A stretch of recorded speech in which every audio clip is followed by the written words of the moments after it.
ભૂમિજા સાડી પંચવટી વાળી, ભૂમિજા સાડી પંચવટી વાળી, ભૂમિજા ફેશન. આજે તારીખ છે 1/9/2025 અને જો તમને દુકાન બતાવું, અત્યારે હજી 2:30 વાગવાની વાર છે પણ લોકો અત્યારથી એમ ફૂલ ગળદી છે અત્યારે.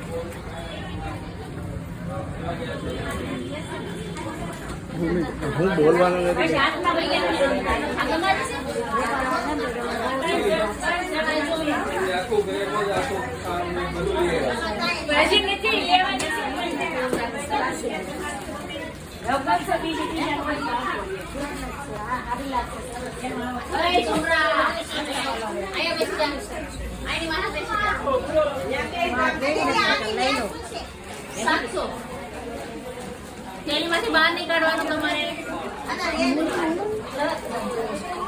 ભૂમિજા fashion. Okay bye, thank you. Bhoomija sari Panchvati વાળી.